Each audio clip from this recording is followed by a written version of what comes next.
வணக்கம். இன்றைய முக்கிய செய்திகள்.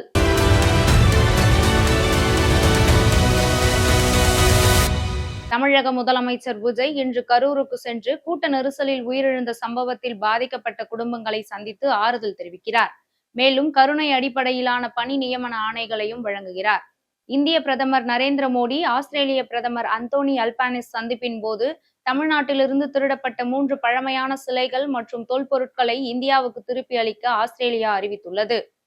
அதிமுகவை சேர்ந்த முன்னாள் எம்எல்ஏக்கள் 3 தாங்கள் விருப்பப்பட்டே பதவி விலகியதாக தமிழக சட்டப்பேரவை சபாநாயகரிடம் நேரில் ஆஜராகி விளக்கம் அளித்துள்ளனர். இந்திய பிரதமர் நரேந்திர மோடி மற்றும் ஆஸ்திரேலிய பிரதமர் அந்தோனி அல்பானிஸ் சந்திப்பின் போது இந்தியா ஆஸ்திரேலியா இடையேயான விளையாட்டு ஒத்துழைப்பு திட்டம் அறிவிக்கப்பட்டது.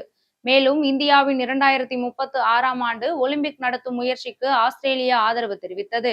தென்மேற்கு பருவமழை நாடு முழுவதும் தீவிரமடைந்துள்ள நிலையில் பல மாநிலங்களுக்கு கனமழை எச்சரிக்கையை இந்திய வானிலை ஆய்வு மையம் வெளியிட்டுள்ளது. தேசிய விருது பெற்ற டூலெட் திரைப்படத்தின் ஒளிப்பதிவாளரும் இயக்குனருமான செழியன் உடல்நலக் குறைவால் சென்னையில் காலமானார். தமிழ் திரையுலகினர் இரங்கல் தெரிவித்து வருகின்றனர். முதலமைச்சர் விஜய் நடித்த ஜனநாயகன் திரைப்படத்திற்கு நீண்ட கால தாமதத்திற்கு பிறகு மத்திய திரைப்பட தணிக்கை குழு சான்றிதழ் வழங்கியுள்ளது.